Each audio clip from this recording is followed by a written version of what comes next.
Ako po si Aberky Mabida Buragay ng ECLC Antipolo. Nag-i-interview po sa inyo tungkol sa, para po sa project namin sa 21st Literature tapos para po madagdagan yung kaalaman namin tungkol po sa Marshall. Yun.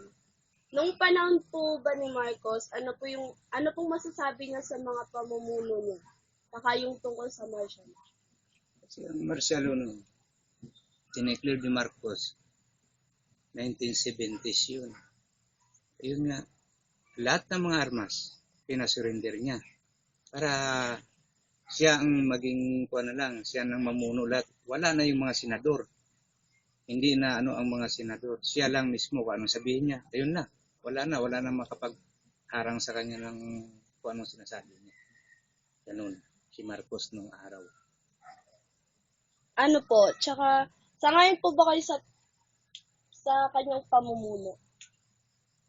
Nung panahon. Nung unang panahon na yun, sangayon din kami. Dahil maganda ang pinapatupad. Bandang huli, kasama na yung mga killings. Kung anong sinabi nila, kill, patay ang tao. Wala nang reklamo kahit anong kwan. Kaya dumami sa dami ng pinapatay din nila noon, ang tao lumaban din, naging NPE. Dumami ang NPE. Balang araw nung 1980s na ang pinakamaraming NPE na.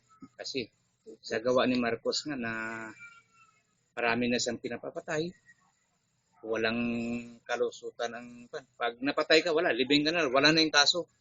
Ganun si Marcos. Wala nang libing-libing. Hindi, yung wala ng kaso na sabihin ikakaso ka pa. Kapag lumabag ka kay Marcos, ipapatay ka, wala ng kaso yun.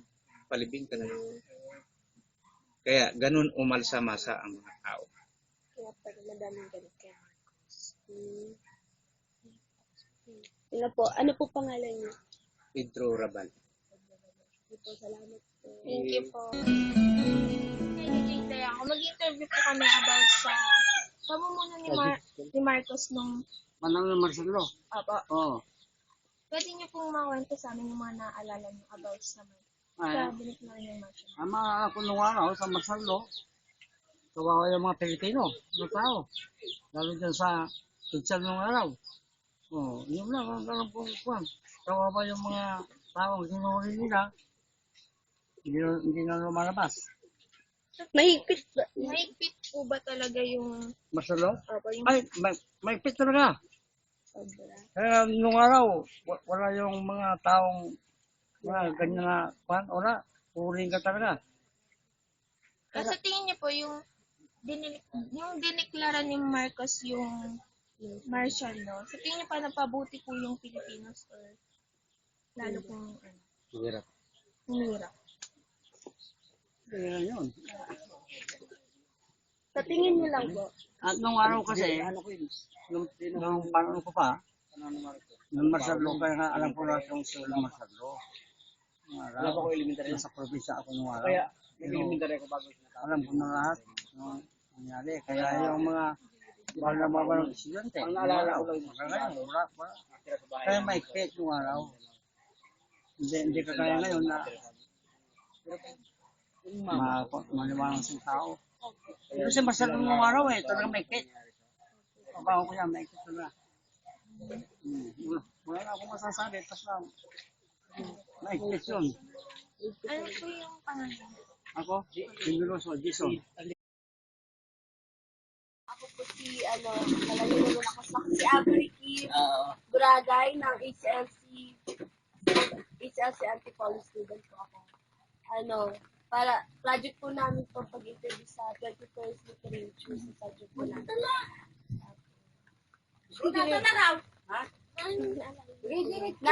Ano pong mga naaalala niyo nung panahon ni Marcos? Basta naalala ko noon, may pit siya. Sinabi po Hindi ka mo pwede magkwentuhan na ganito. Pinapapatay ng sundalo niya. Bakit po? Ay, mahirap kasi nung bakit siyang pinag-uusapan. Pinapatay ang taong bayan. Ganon yun. Yung martial law po na pinatupad yun. Sang-ayon po ba kayo doon? O siyempre, sang-ayon kami doon. Bakit po? Maganda naman yung tumino ang taong bayan noon. Kaya lang, napakahirap talaga. Ano po ba yung mga paraan kung paano siya mamulo? O sa pamuno talaga noon, wala nang ano noon, walang mayor noon, walang basta wala nang ano noon, botohan. Pinoproklama niya na lang na yun ang laban. Yan, siya na ang ano noon, siya ang masusunod. Kasi pag hindi ka sumunod doon, kakatayin ka, papatayin ka. Tapos, ano po yung mga, benefits na naiambag niya sa lipunan natin, sa taong bayan. Mayroon naman siyang naambag noon. Kaya lang, mahirap talaga. Maano naman ang ng value ng pera maganda. Maano po ba siya, maayos po ba siya makitulong sa iba? Oo. Kaya lang, sa atin mahirap, hindi nakikisama yun. Sa mayayaman talaga. Yun ang pinag-iisa mo. Pero sa atin mga mahirap, wala. Wala kang makuha dyan. Sige po, salamat po daw. Ano po pangalan niyo? Jose Bitsaida, Ilang taon na po kayo? 74. Sige po, salamat po.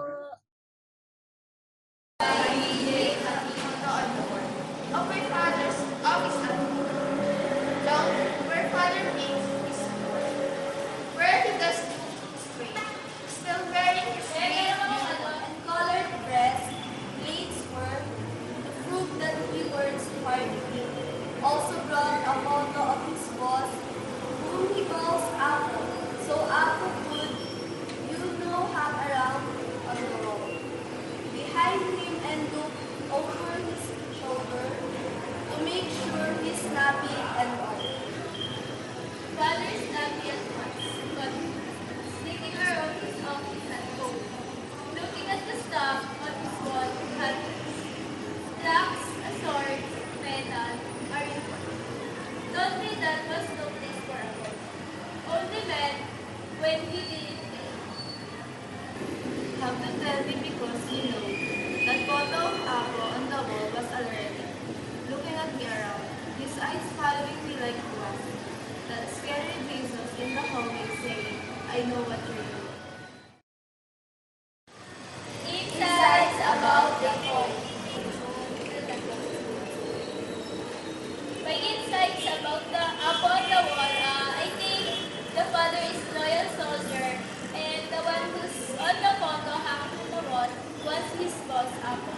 Because this had guns, blacks, swords, and medals, that's why I found that the person's father is a soldier.